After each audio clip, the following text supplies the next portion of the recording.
सहारा enterprises तुमच्या स्वप्नातली गाडी आता कमी किमतीत. इचलकरंजी शहरालगत असलेल्या कबनूर चंदूर रोडवर कोन्नूर पार्कमधल्या सहारा एंटरप्राइजेस इथं पश्चिम महाराष्ट्रातली विविध बँका आणि फायनान्स कंपन्यांनी जप्त केलेल्या जुन्या दुचाकी आणि चारचाकी गाड्यांची विक्री केली जाते. शोरूम किमतीपेक्षा 25 ते 50% कमी दरात, उत्तम स्थितीत आणि संपूर्ण कागदपत्रांसह त्वरित डिलिव्हरी. दुचाकी 20,000 पासून पुढे तर चारचाकी 50,000 पुढे. आपल्या पसंतीची कार किंवा बाईक आता अगदी परवडणाऱ्या दरात घेऊन जा. विश्वास, पारदर्शक व्यवहार आणि उत्तम सेवा हेच आमचं वैशिष्ट्य. पत्ता Konnur park, Kabnur Chandur road, Ichalkaranji. Proprietor Rajubhai Ajgar. संपर्क 8055810910 आणि 9860785786. सहारा एंटरप्राइजेस, दर्जा, विश्वास आणि बचत यांचं परिपूर्ण ठिकाण.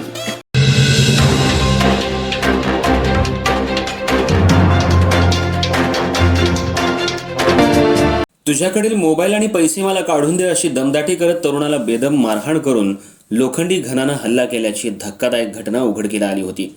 त्यानंतर जबरदस्तीनं 15,000 रुपयांचा मोबाईल हिसकावून तक्रार केल्यास तुला आणि तुझ्या घरच्यांना जिवंत सोडणार नाही अशी जीवे मारण्याची धमकी दिल्याप्रकरणी शिवाजीनगर पोलिसांनी जर्मनी गँगचा म्होरक्या म्हणून ओळखल्या जाणाऱ्या रुपेश पंडित नरवाडे याच्या विरुद्ध आणखी एक गंभीर गुन्हा दाखल केला होता. त्याला आज न्यायालयात हजर केला असता न्यायालयानं पोलीस कोठडी सुनावली आहे. या प्रकरणी सीतांजय बाळू भिसे वय 28 राहणार लिगाडेमळा, जवाहरनगर, इचलकरंजी यांनी फिर्याद दिली आहे. पोलिसांनी दिलेल्या माहितीनुसार 26 जून रोजी दुपारी 1च्या सुमाराला सीतांजय भिसे हे भोनेमाळ इथल्या शिव ऑटो गॅरेज समोर आले असता नरवाडे तिथं आला. त्यानं सीतांजय भिसे याला अडवून तुझ्याकडील मोबाईल आणि पैसे मला काढून दे अशी दमदाटी केली. भिसे यानं आपल्याकडे पैसे नसल्याचं सांगितल्यानं नरवाडे यानं संतापून त्याच्या कानशिला 2 मारल्या. त्यानंतर शिवीगाळ करत त्याच्याकडील लोखंडी घणानं सीतांजय भिसे याच्या पाठीवर प्रहार केला. मारहाणीनंतर नरवाडे यानं त्याच्या खिशातून जबरदस्तीनं 15,000 रुपयांचा मोबाईल हिसकावून घेतला. एवढ्यावरच न थांबता ही घटना कोणाला सांगितली किंवा पोलिसात तक्रार केली तर तुला आणि तुझ्या घरच्यांना जिवंत सोडणार नाही अशी धमकी देत तो घटनास्थळावरून पसार झाला. सध्या रुपेश नरवाडे न्यायालयीन कोठडीत होता. लवकरच या प्रकरणी ताबा घेऊन त्याला अटक करण्यात आली.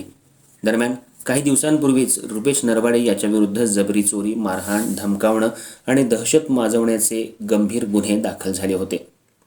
या प्रकरणात त्याला अटकही करण्यात आली होती.